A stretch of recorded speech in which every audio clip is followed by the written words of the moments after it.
감사합니다. 우리 함께 나누신 말씀은 누가복음 16장 1절에서 13절까지 말씀.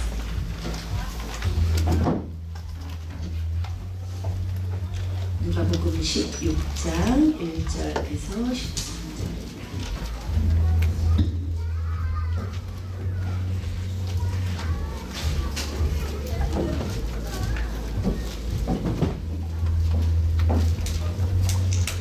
다 찾으셨으면 한 절씩 다 같이 읽겠습니다. 시작.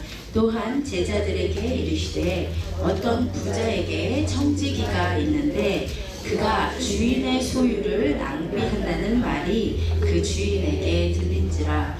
주인이 그를 불러 이르되 내가 내게 대하여 들은 이 말이 어찌 되느냐. 내가 보던 일을 셈하라. 청지기 직무를 계속하지 못하리라 하니 청지기가 속으로 이르되 주인이 내 직분을 빼앗으니 내가 무엇을 할까. 땅을 파자니 힘이 없고 빌어먹자니 부끄럽구나. 내가 할 일을 알았도다. 이렇게 하면 직분을 빼앗긴 후에 사람들이 나를 자기 집으로 영접하리라 하고 주인에게 빚진 자를 일일이 불러다가 먼저 온 자에게 이르되 내가 내 주인에게 얼마나 빚졌느냐. 말하되 기름 100말이니이다. 이르되 여기 내 증서를 가지고 빨리 앉아 50이라 쓰라 하고 또 다른 이에게 이르되 너는 얼마나 빚졌느냐. 이르되 밀 100석이니이다. 이르되 여기 내 증서를 가지고 80이라 쓰라 하였느니라. 주인이 이 옳지 않은 청지기가 이를 지혜롭게 하였으므로 칭찬하였으니 이 세대의 아들들이 자기 시대에 있어서는 빛의 아들들보다 더 지혜로움이니라. 내가 너희에게 말하노니 불의의 재물로 친구를 사귀라. 그리하면 그 재물이 없어질 때에 그들이 너희를 영주할 처소로 영접하리라. 지극히 작은 것에 충성된 자는 큰 것에도 충성되고 지극히 작은 것에 불의한 자는 큰 것에도 불의하니라. 너희가 만일 불의한 재물에도 충성하지 아니하면 누가 참된 것으로 너희에게 맡기겠느냐. 너희가 만일 남의 것에 충성하지 아니하면 누가 너희의 것을 너희에게 주겠느냐. 집 하인이 두 주인을 섬길 수 없나니 혹 이를 미워하고 저를 사랑하거나 혹 이를 중히 여기고 저를 경히 여길 것임이니라. 너희는 하나님과 재물을 겸하여 섬길 수 없느니라. 아멘. 아멘.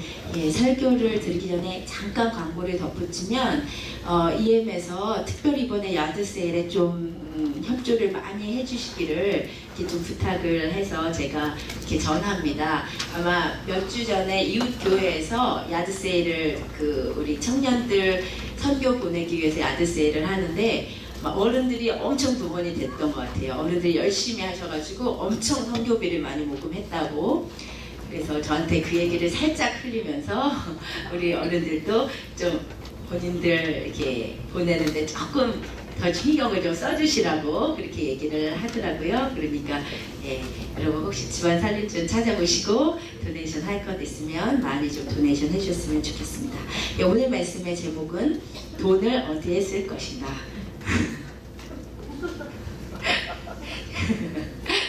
제가 예전에는 좀 이렇게 순화된 제목을 붙였었는데 요즘은 그냥 갈수록 디렉트 하기 좋은 것 같아요.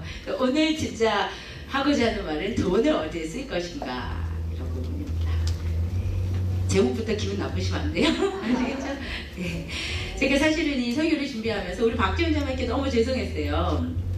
그러면 박지원 자매가 옛날에 저에게 잊어버리신 표정 전화하셔서 아마 이 누가복음 16장을 읽으시다가 이해가 안 되셨는지 아마 물어보러 전화를 하셨다가 또 물어보기는 그러셨는지 목사님 누가복음 16장도 설교하실 거죠? 이러더라고요. 그래서 내가 네, 할 거예요. 근데 그때 제 기억에 한 누가복음 6장, 8장 이 정도 하고 있어서 조금 있으면 금방 하겠다 생각하고 저도 설명을 안 드리고 그냥 네, 그때 할 겁니다 하고 끊었는데 제가 생각해보니까 그게 한 1년도 더 전이에요. 너무 오랫동안 궁금해 하셨으리라는 생각이 들어요. 이 본문을 이렇게 전을 하셨다는 데서도 알 수 있지만 무슨 뜻인지 알기 굉장히 어려운 본문이에요. 그렇죠? 가장 그 이유가 뭐냐면 9절 때문이죠. 9절에 어떻게 되어 있는지 우리 누가복음 16장 9절을 같이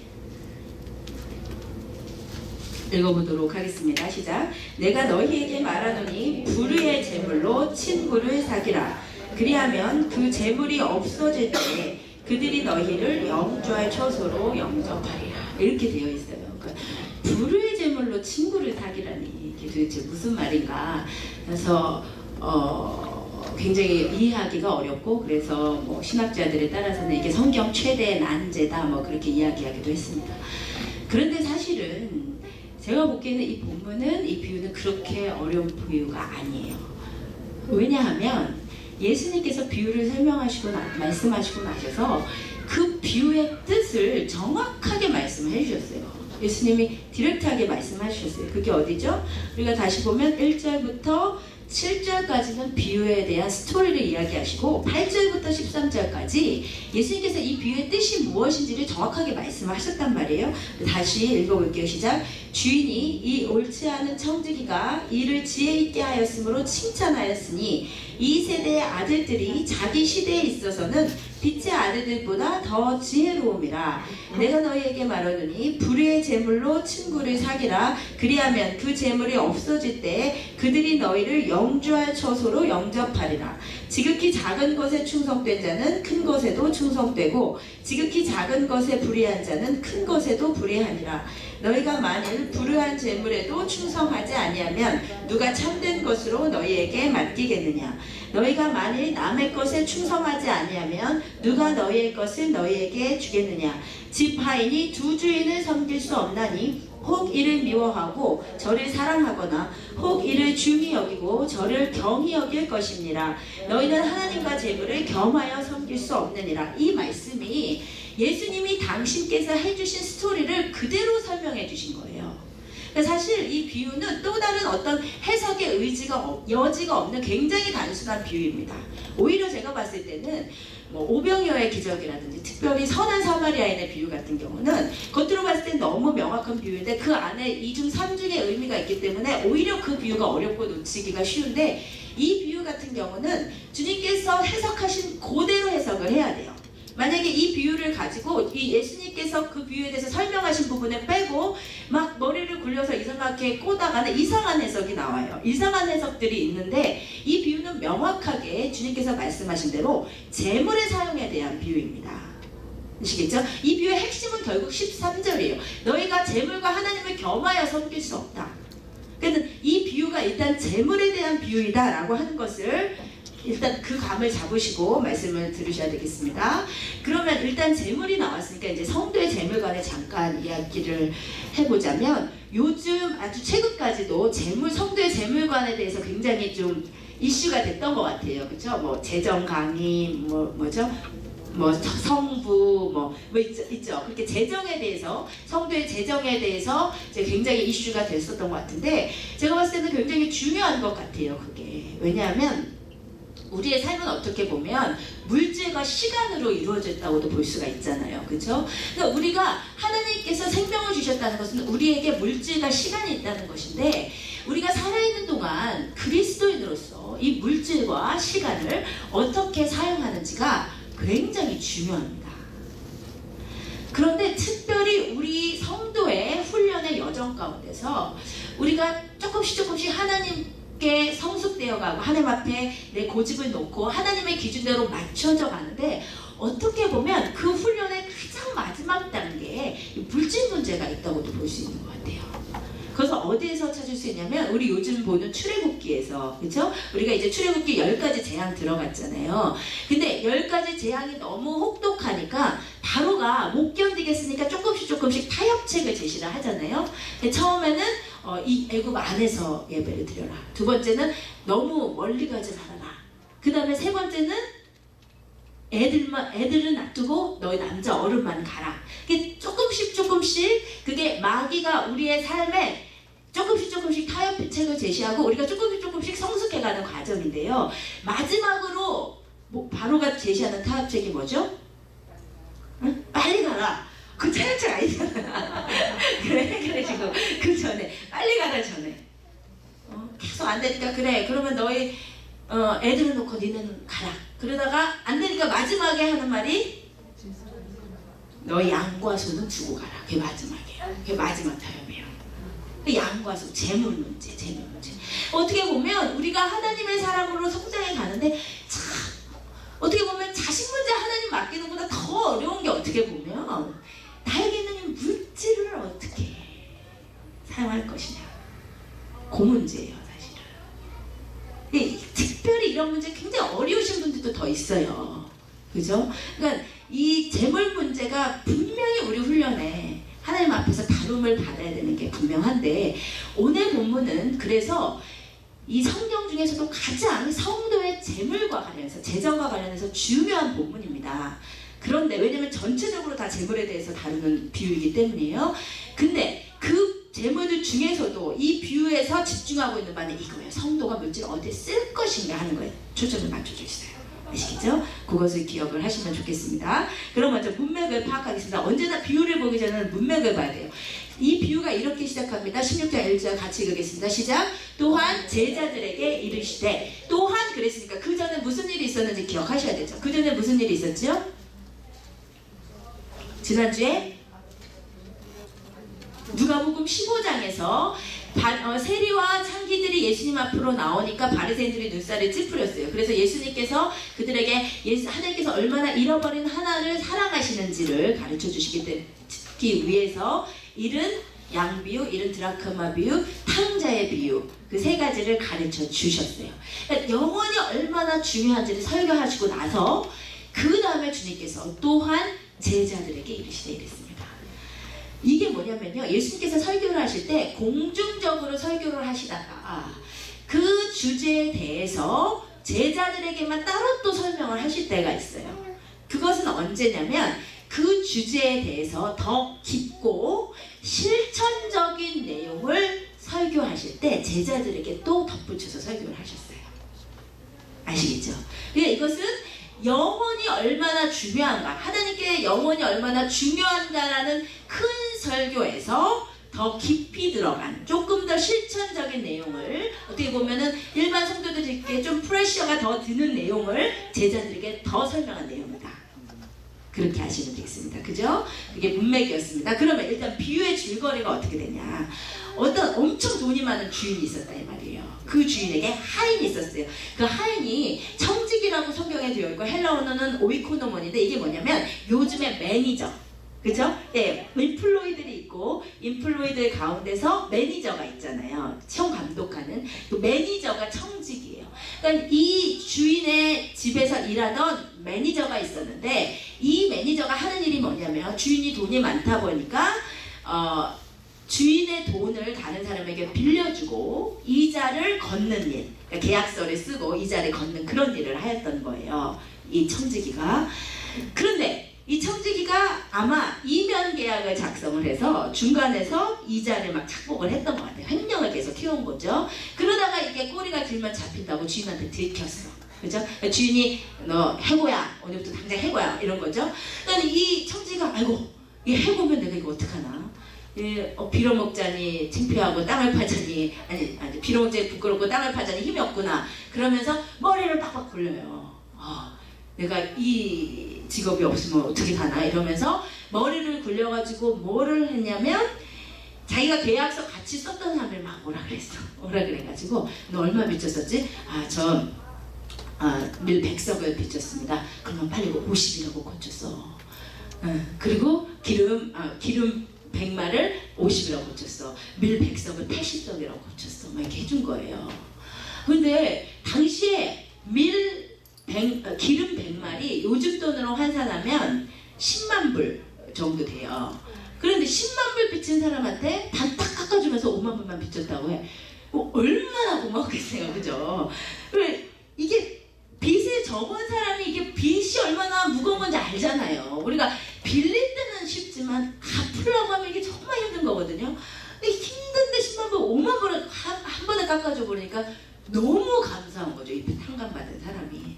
그렇게 해서 이 매니저가 사람들의 마음을 산 거죠. 그래서 자기가 잘렸을 때 그 사람들한테 가서 자고 같이 먹고 이렇게 빌어 먹을 수 있도록 그렇게 머리를 굴렸다 이 말이에요, 이 매니저가. 근데 이게 굉장히 괘씸한 행동 아닙니까? 그죠?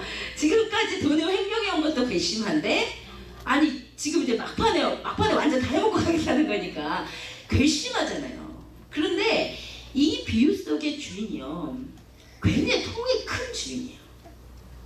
그래서 돈이 무지 많은 만큼 통이 커. 그래서 10만 불 정도는 별로 그렇게 큰 문제가 안 되는 주인인데, 이 청지기가 한 행동을 봤더니 괘씸하기는 괘씸해. 아이고 이놈 봐라, 이놈이 이렇게 마지막에 또 다 해먹네.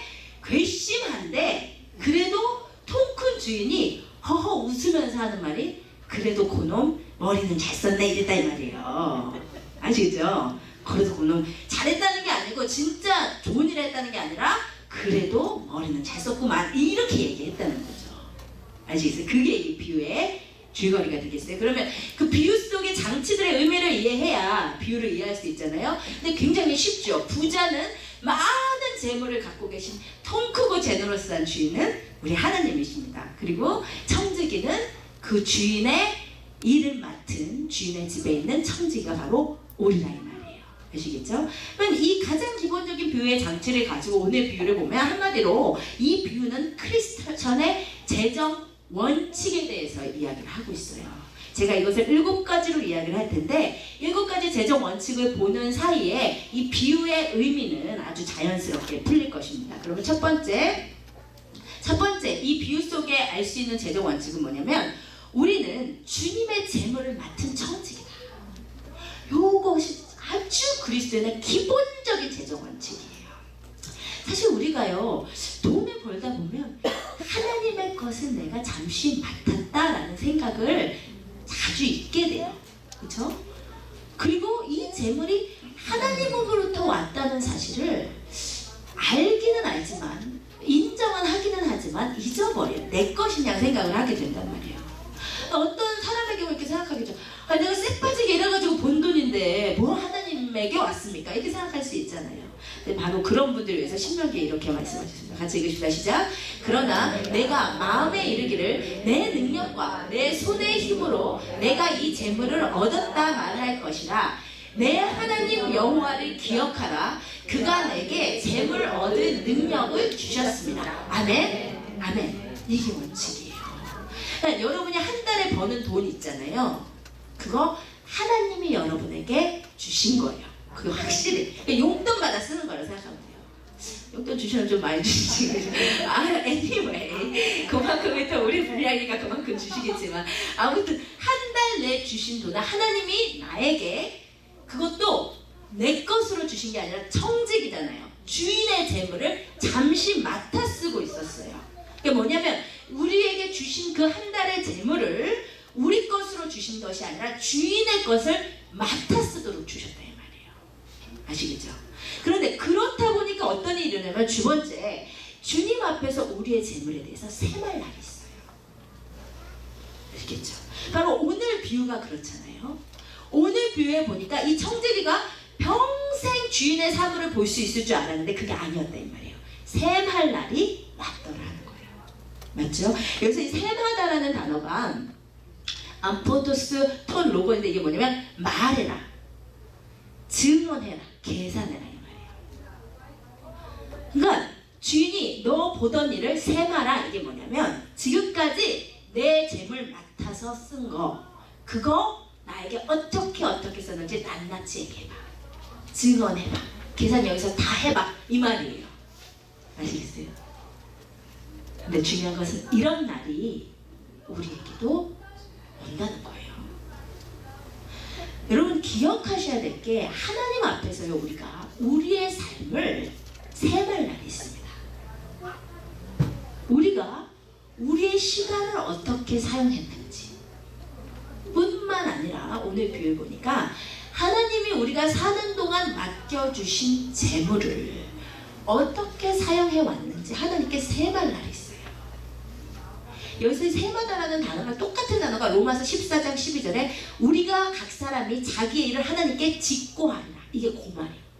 우리 각 사람이 하나님 앞에 가면요, 하나님이 어디다 쓰고 왔어? 이래서 말하는 게 아니라 하나님의 그 거룩하심과 엄미하심 앞에 우리도 모르게 그냥 짓고 하는 거예요. 우리의 삶을 짓고 하는 거예요. 하나님께서 주셨던 그 많은 시간, 우리 하나님께서 맡겨주신 거 많아요. 또 자녀도 하나님 맡겨주신 거예요. 하나님이 나에게 맡겨주신 그 귀한 생명을 어떻게 하고 하는지, 하나님이 나에게 맡겨주신 재물 어떻게 사용했는지를 하나님께 계산해 나가야 되는 거예요. 그래서 우리는요, 여러분, 일단 들어온 돈은 내 돈 이렇게 생각하잖아요. 이게 어떻게 벌까 이 생각을 하지, 이걸 어떻게 하나님이 맡겨주신 이 재물을 하나님의 기준에 맞게 쓸까 이 생각을 못한단 말이에요. 근데 그것에 세말 날이 있다는 것을 여러분 기억하셔야 돼요. 아시겠죠? 그러면 세 번째, 세말 날을 준비하는 것이 지혜이다. 이것이 오늘 본문의 첫 번째 비유의 메시지예요. 주님의 첫 번째 해석이죠. 8절 같이 읽겠습니다. 시작. 주인이 이 옳지 않은 청지기가 이를 지혜 있게 하였으므로 칭찬하였으니 이 세대의 아들들이 자기 세대에 있어서는 빛의 아들들보다 더 지혜로움이라. 여러분, 오늘 이 청지기의 행동은 나쁜 행동이지만 주인이 그것에 대해서 칭찬한 점이 하나 있는데, 그게 뭐냐면 셈할 날을 대비했다는 거. 그죠? 셈하고 난 이후의 삶을 준비했다는 데에 있어서 지혜롭다 이거예요. 아시겠죠? 그래서 주님이 말씀하시는 거예요. 너희도 사실 그렇게 해야 돼. 지금 이 청지기 진짜 나쁜 놈이지만 미래를 준비한 건 지혜로워. 근데 너희 그렇게 안 한다? 이 세대의 아들들이 이 청지기 같이 이렇게 나쁘게 머리 굴리면서 사는 사람들이 사실은 하나님 빛의 아들들보다, 우리보다, 하나님의 자녀들보다 더 지혜로운 면이 있어. 뭐가 있냐면 아주 지혜롭게 기민하게 미래를 준비해. 그죠? 근데 우리 빛의 아들들은 셈할 날이 있다는 것을 알면서도 준비를 안 한다 이 말이에요. 아시겠죠? 근데 지혜는 뭐냐면 이 세상 사람들이 노후 대책을 열심히 하고 미래를 빨리빨리 준비하는 것처럼 우리에게 있어서 미래는 언제예요? 주님 앞에 가는 날이잖아요. 그날을 이 세상 사람들처럼 그날을 열심히 준비하는 것이 지혜야 이 말이에요. 아시겠죠? 아시겠죠? 진짜 예수님 앞에 와보니까 이 삶의 정답이 있는 것 같아. 정말 그렇지 않나요? 예수 앞에 안 왔을 때는 헛된 것을 바라보면서 갈 수밖에 없어. 그죠? 뭐 길어야 8, 90, 100년 하는 인생 살다 보면, 주님 없이 이 세상 살다 보면 아무리 지혜롭게 살아봤자 이 땅에서의 삶을 준비하면서 살잖아요. 근데 주님 앞에 와봤더니 이 땅의 삶보다 더 중요한 게 있는데, 주님 앞에 갔을 때 그때부터 영원토록 지속될 그 삶, 그 삶을 우리가 어떻게 여기서 준비하느냐, 그게 문제더라고요. 그렇죠? 아니 근데 그 정답을 아는 우리가 그것을 모르는 사람들처럼 이 세상의 삶을 위해서만 산다. 그거 정말 어리석은 거 아닙니까? 이 세상의 삶이 전부인 줄 생각하는 사람은 당연히 이 세상의 삶을 위해서 최선을 다해야 되지만, 우리는 이 세상의 삶이 전부가 아닌 줄을 아는 사람들이잖아요. 그런데도 이 세상의 삶을 위해서만 간다. 이거는 문제가 있죠. 그죠? 주님 앞에 지혜는 주님 앞에 갈 날, 죽음 이후를 미리미리 준비하는 것, 주님 앞에 셈할 날을 준비하는 것, 그것이 주님께서 말씀하시는 지혜임을 기억하시길 바랍니다. 아멘. 그 다음 네 번째, 재물은 그 자체가 불의한 것이다. 다시 말하면 재물은 조심해야 되는 것이다. 그렇게 바뀌게 말씀드리네요. 네 번째 이 비유의 메시지는요, 재물은 조심해야 하는 것이다 이 말이에요. 여러분, 이 비유의 해석이 어려운 이유가 아까 말씀드린 대로 9절에 불의의 재물이라는 단어 때문이에요. 아니, 주님이 불의의 재물로 친구를 사귀라니, 그러면 뭐 남의 거 도둑질 해먹고 사기 쳐먹고 검은 돈 세탁한 돈으로 인간관계 쌓으라는 말씀이 이렇게 느껴지잖아요. 근데 주님은 그러실 일은 분명히 없는 것이죠. 그렇다면 불의의 재물이라는 것이 무엇을 의미하는 것인가, 그것을 이해하는 것이 오늘 부분의 포인트예요. 불의의 재물, 이 두 단어가 다 중요해요. 불의도 중요하고 재물도 중요한데 먼저 재물이라는 단어부터 보십시다. 성경에 재물, 그냥 머니에 해당하는 중립적인 단어들이 있어요. 근데 이 본문에서는 그 머니에 해당하는 중립적인 단어를 쓰지 않고 맘모나라는 단어를 썼어요. 맘모나 하니까 어디서 들어보셨죠? 맘몬, 맞아요. 맘몬, 즉 돈의 신, 세상의 신을 지칭해요. 왜 그냥 돈이라고 하지 않고 돈의 신이라고 했냐면, 재물이라는 것은 사실 중립되잖아요.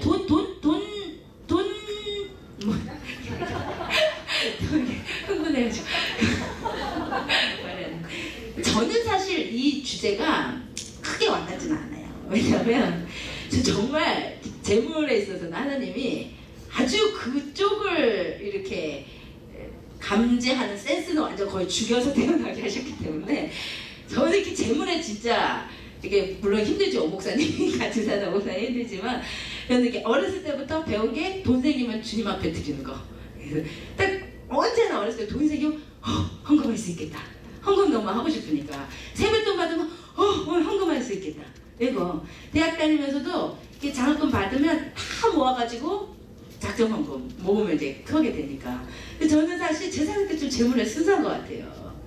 네, 하나님 이번 주에도 이거에 대해서 말씀하실 것 같지만 회개시키실 것 같지만 저는 이렇게 막 재물 막 그렇지는 않았던 것 같아요. 왜 이 얘기는 안 모르지만 아무튼 재물이 이게 돈 한 장이잖아요. 그냥 중립적인 거. 그런데 이게 만몬이라고 성경은 그래요. 무슨 말이냐면 돈은 사실은 중립적인 것이 아니라 유사신격, 거의 신 같은 존재, 악한 존재가 됐습니다. 그래서 만몬이라고 불러요.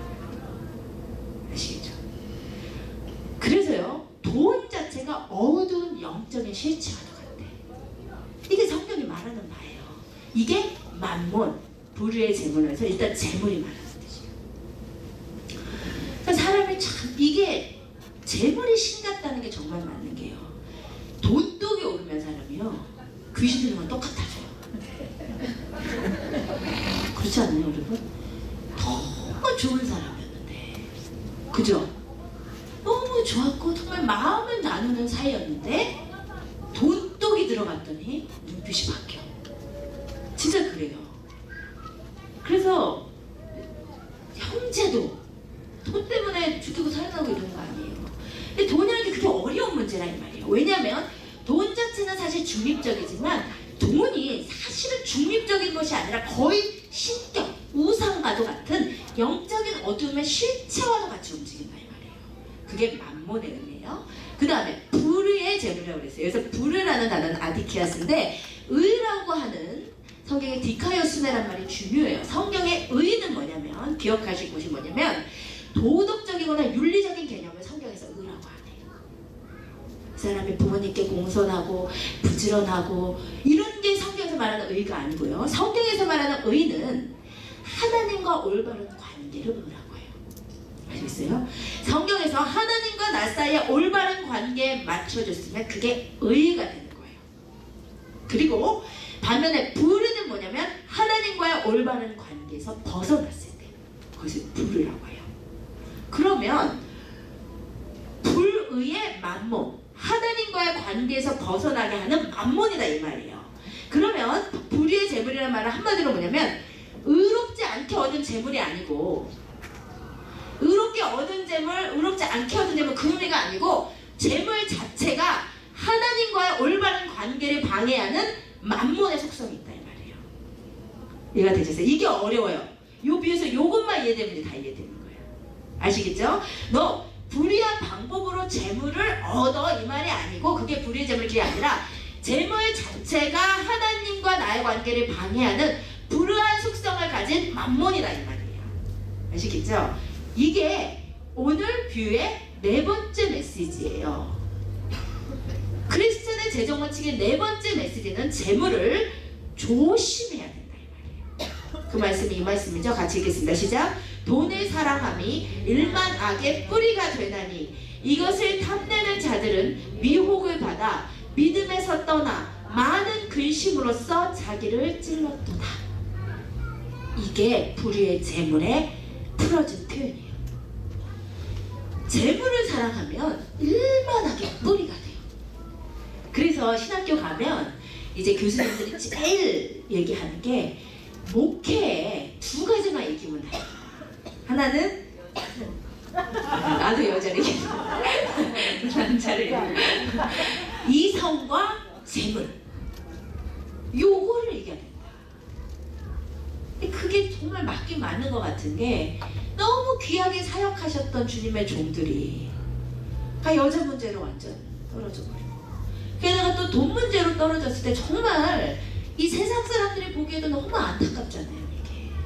이게 돈이 그만큼 어려운데 그렇게 하나님 앞에 기도하시고 훈련된 주님의 종이라 할지라도 돈에 보면 산 욕심이 나오게 마련인 거예요. 그래서 만몬인 거예요. 그래서 불의의 만몬인 거예요. 그래서 이것에 탐내면 1만 가지 제약의 뿌리가 되어서 자기도 괴롭게 하고 하나님과의 관계가 완전 막혀버리고, 되겠죠. 이 재물이라는 게 이 땅에 살면서 없을 수는 없지만, 그렇죠? 재물이 조심해야 되지만 또 없기를 바라는 사람은 없잖아요, 우리 가운데. 재물이 없을 수는 없고 필요한 것이지만, 그러나 이게 나에게 있어서 우상과도 같다, 이 생각은 하셔야 돼요. 여러분 가정에 지금 우상 있는 가정 없으시죠? 근데 나에게 있는 그 재물이 나에게 우상과도 같을 수 있다, 그 생각을 하셔야 돼요. 5번째 메시지, 그 다음에는 뭐라고 하시냐면 불의의 재물, 그 재물은 불의한 것인데 그걸로 친구를 사귀는 데 사용하는, 그죠? 그게 이제 13절이 9절이죠. 불의의 재물로 친구를 사귀라. 그리하면 그 재물이 없어질 때 그들이 너희를 영주할 처소로 영접하라. 그 너희를 쉽게 범죄하게 할 수 있는 그 악한 재물로 친구를 사귀라.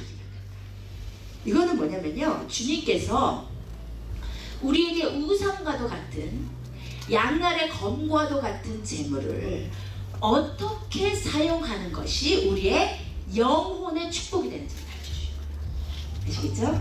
이 재물 자체는 검과도 같은 불의한 것인데 그 재물로 친구를 사귀면, 친구를 사귀는데 너희 재물을 쓰면 그러면 너희에게 축복이 있을 거다. 그러면 그 재물이 없어질 때 그들이 너희를 영주할 처소로 영주, 영혼의 생명에 도움을 주는 것이 재물을, 친구를 사귀는데 사용하는 거예요. 아시겠죠? 그러면 친구를 사귀다라는 말이 무엇인지를 이해를 하셔야겠죠. 그렇죠? 그럼 오늘 본문을 보세요. 오늘 본문에서 이 청지기가 재물로 친구를 사귀었어요. 불의의 재물로. 그렇죠? 어떻게 사귀었죠? 자기에게 진 빚을, 주인에게 진 빚을 탕감하여 줬죠. 그래서 탕감해서 이 사람이 너무 감사해서 탕감을 해준 대가로 이 사람의 마음을 얻었죠. 그렇죠? 그게 이 본문에서 말하는 친구를 사귀다예요. 그러면 이게 무슨 말이냐면, 비유에 의하면 빚을 탕감해 줌으로 그 사람의 마음을 얻은 행위예요. 그런데 성경에서 빚을 탕감하여 준다는 것은, 성경에서 빚은 죄의 값을 의미해요. 그리고 빚의 탕감은 뭐냐면 죄의 값을 대신 치러지는 대속의 개념이어서, 빚의 탕감은 성경에서 언제나 구원과 관련된 개념이에요. 아시겠죠? 그러면 재물로 빚을 탕감해 줌으로써 그 사람을 얻은 이 행위는 어떻게 표현할 수 있냐면, 영혼 구원의 사역에, 다른 사람의 영혼을 구원하는데 너의 재물을 써라, 이 말이에요. 아시겠죠? 이게 오늘 비유의 포인트가 되겠습니다. 그럼 뭐냐면 주님께서 말씀하시는 거예요. 너희 재물 되게, 너희 범죄하기 쉬워. 그 재물 잘못 쓰면 범죄, 너 영혼의 생명 망쳐. 그게 불의, 하나님과 관계를 막아버리니까. 그런데 그 불의한 재물을 너의 영혼을 살찌우는 데 쓰는 방법을 내가 가르쳐줄게. 그게 뭐냐면 영혼을 살려줄 때 써라, 빚을 탕감해줄 때 써라, 구원 사역에 써라. 그러면 얼마나 귀하냐면, 너를 통해서 구원받은 영혼, 너를 통해서 확장된 주님의 사역으로 말미암아 너가 하늘나라에 갔을 때 너를 통해 구원 얻고 너를 통해 은혜 입은 영혼들이, 주님, 이 사람이 나를 통해 나에게 이렇게 은혜 베풀어 줬어요. 그래서 그 재물이 없어질 때 그들이 너희를 영주할 처소로 너희를 인도하리라 라는 내용이에요. 아시겠죠? 그래서 문맥을 본 거예요. 아까 문맥이 뭐라고요? 영혼을 하나님이 너무 사랑해. 그렇게 일반적으로 메시지 전해놓으시고 제자들한테 가서 영혼을 사랑하시는 주님의 마음에 맞게 너희 재물을 영혼 사야겠어 이렇게 얘기하신 거예요. 아시겠죠? 아시겠죠? 이게 우리가 재물을 써야 되는 것입니다.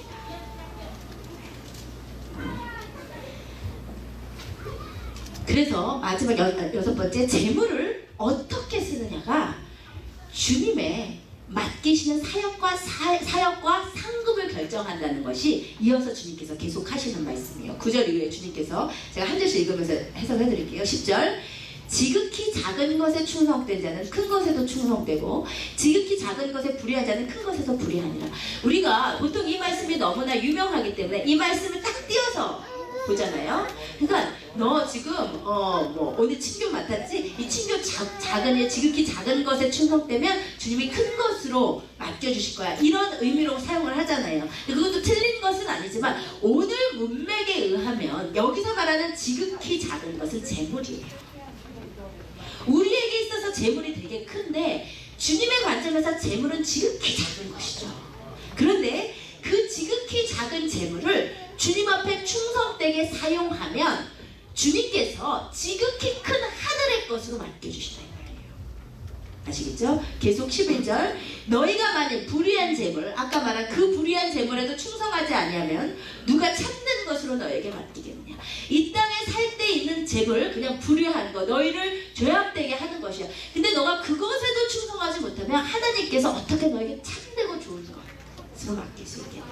이해가 되시죠? 12절, 너희가 만일 남의 것에 충성하지 아니하면, 하나님의 맡겨주신 재물에 충성하지 않으면 누가 너희에게, 하나님께서 너희에게 상급으로 주시겠느냐. 아시겠죠? 이 문맥이 전부 다 재물 얘기하거든요.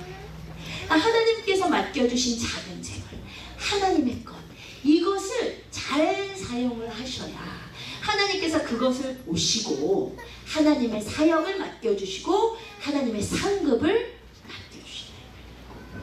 아시겠죠? 여러분이 한 달에 들어온 이 월급, 이 여러분의 수입 하나님 앞에서 사용하셔야 되는 거예요. 아시겠죠? 그러니까 우리는 보통 지출 계획을 세울 때 내가 뭐 싸는 가방이 살 돈이 있으니까 그냥 사는 거잖아요. 그렇죠? 그리고 내가 뭐 오늘 옷 한 벌 좀 해 입고 싶은데 돈이 없으면 안 하지만 이번 달 돈이 되네 그럼 한 벌 사 입고 하잖아요. 근데 그런 기준이 아니라, 나에게 돈이 있고 없고의 기준이 아니라 하나님의 기준에서 가장 값진 방법으로 이 재정을 사용해 가시기를 주님께서 원하시는 거예요. 그리고 그것을 보고 계시는 거예요. 그리고 그렇게 사용하는 자를 충성되다 하시고 하나님의 일을 남겨주시는 거예요. 아시겠죠? 그래서 여러분이 여러분의 그 재물, 이 땅에서 재물은 아무것도 아닌데 정말 가장 여러분의 영혼을 위해서 지혜롭게 사용할 수 있는 방법은 구원 사역에 쓰는 거예요. 하나님의 사역에 쓰는 거예요. 제일 귀한 것이란 말이에요. 마지막입니다. 7번째 메시지, 재물, 이것은 사랑의 문제이다. 그것이 마지막 절의 말씀이에요. 이 모든 비유의 결론입니다. 같이 읽읍시다. 시작. 지파인이 두 주인을 섬길 수 없나니 혹 이를 미워하고 저를 사랑하거나 혹 이를 중히 여기고 저를 경히 여길 것이니라. 너희는 하나님과 재물을 경하여 섬길 수 없느냐. 주님께서 재물 얘기를 하시다가 막판에 사랑 이야기를 하셨어요. 재물이랑 사랑이 무슨 관련이 있을까 싶은데 주님께서 말씀하시기를 두 주인을 섬길 수 없고 두 사람을 사랑할 수 없어. 하나님 사랑하거나 재물 사랑하거나. 왜 주님께서 이렇게 말씀하셨냐면 재물은 인간의 마음과 연결되어 있기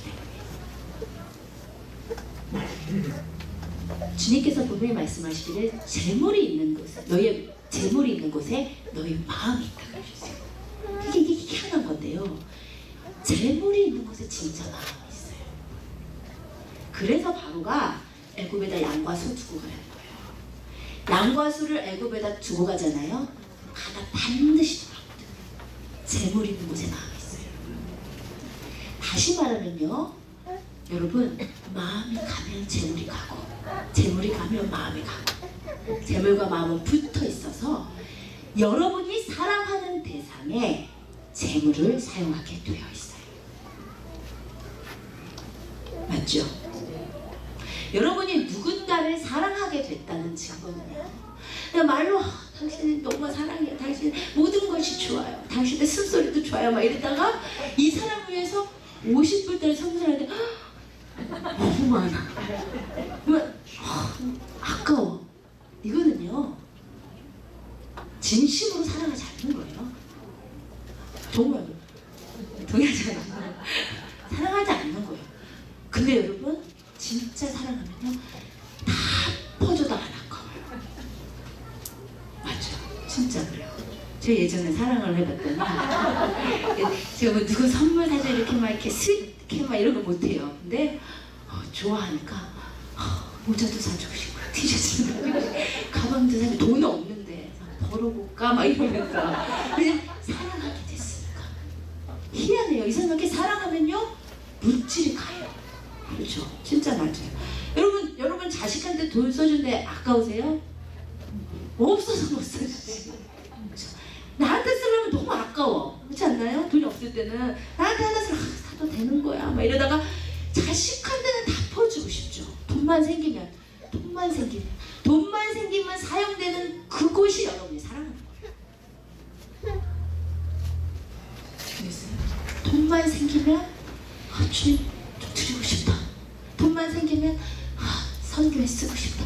주님 돈만 생기면 저 영혼에게 좀 쓰고 싶다. 이런 마음이 있다면요, 여러분이 마음이 하나님께 돈의 사용은 여러분 사랑의 문제이고 여러분의 마음의 문제입니다.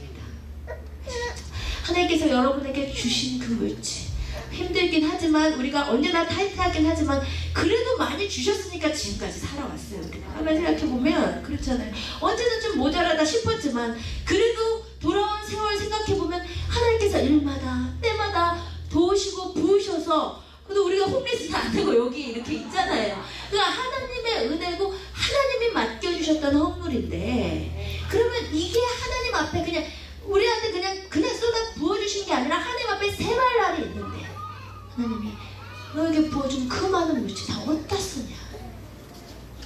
썩어준 네 옷에다 다 썼냐?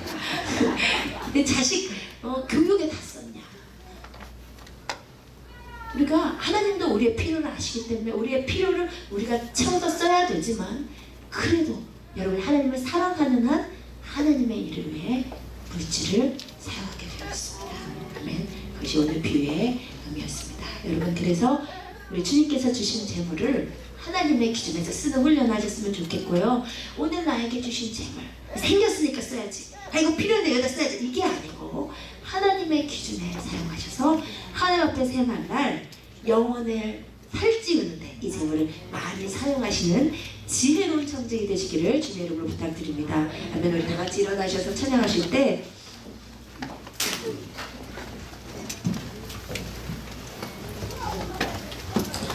만약 여러분 가운데 물질이 있어도 정말 주님의 일을 위해서 쓰긴 아깝다. 우리의 관점에서 사실은 이게 없어지는 돈이죠. 사역에 쓰고 하나님의 일에 쓰고 이러는 게요, 사실은 없어지는 돈 같아요. 세상적인 기준으로서는 가장 어리석은 돈이죠. 그 돈으로 재테크할 수도 있어, 그 돈으로 내 필요한 거 사용할 수도 있어. 그런데 우리가 재물을 주님을 위해서 쓰는 훈련에 참고하시면 그 불의의 재물이, 그 우리를 망칠 수도 있는 재물이 우리의 영혼을 살찌우는 데 사용된다는 거예요. 아멘. 얼마나 좋은 거예요. 얼마나 지혜로운 거예요. 그렇죠? 우리가 너무 없을 때는 모르겠지만 주님께서 조금 여유를 주신다면 하나님, 내가 주님을 사랑하니까 주님을 위해서 사용하게 되기를 원합니다.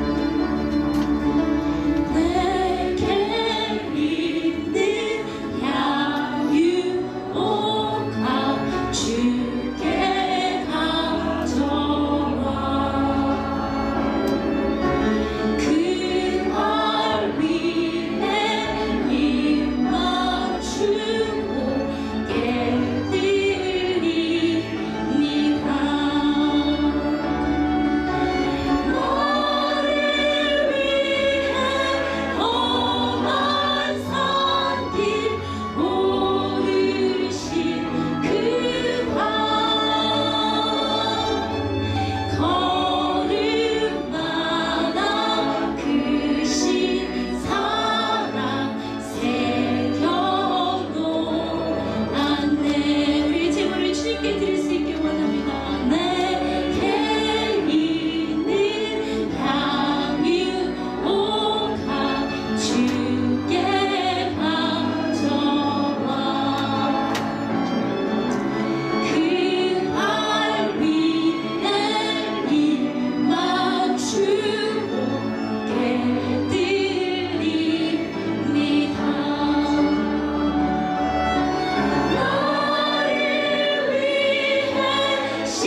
넉넉하고 든든함을 느껴요.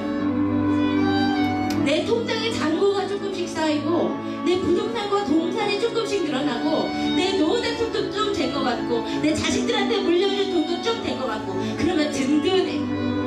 여러분 그런데요 주님 그렇게 하지 마시래요. 너를 위해서 재물을 땅에 쌓아두지 마시래요. 너를 위해서 재물을 하늘에 쌓아두래요. 그래야 동력도 해야지 않고 점도 없고 도둑질도 안 하고 거기에 쌓아놓으면 하늘의 것에 쌓아놓으면 거기에 너의 마음이 있기 때문에 너의 영혼에 제일 좋고 주님 앞에 갔을 때 상급도 있고 얼마나 지혜로워요 여러분. 뭐 우리를 위해서 돈 쌓아놔서 뭐 하겠습니까? 진짜 한 푼도 못 가지고 가는데요. 먹고 살 것 있고 우리 자식 주님 앞에 맡기면 되고 왜 노후 대책 하나님께 맡기면 돼요 사실은. 자꾸 흘려 보내세요 여러분. 자꾸 재물의 사용에 있어서 쌓아놓는 것을 연습하지 마시고요 플로잉 하세요. 자꾸 흘려 보내세요. 생길 때마다 하나님의 일을 위해서 쓰세요. 근데 그게 없어질 것 같은데 하늘 창고에 분명히 드리는 것이고 하나님이 기억하는 것이고 그것이 너의 영혼을 살찌우게 할 것이라고 합니다. 자꾸 쌓아놓으면요 그게 정말 불우한 것이 돼요. 나와 하나님과의 관계를 막아요. 우리 시간 이 찬양 다시 한번 보실 때 주님 내 안에 주님을 향한 사랑이 커지게 하시고 그 내 사랑 때문에 주님을 사역해서 점점 더 쓰는 자가 되게 하여 주시옵소서. 내게 있는 양육옥한 주께 가져와 그 발 위에 입 맞추고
주님을 사랑해서 하나님 내 영혼이 살찌우는 방법으로 주님께서 좋아하시는 기준으로 내가 이 물질을 사용할 수 있도록 하여 주시옵소서. 재물 있는 곳에 나의 마음이 있기에 내가 주님을 사랑하기에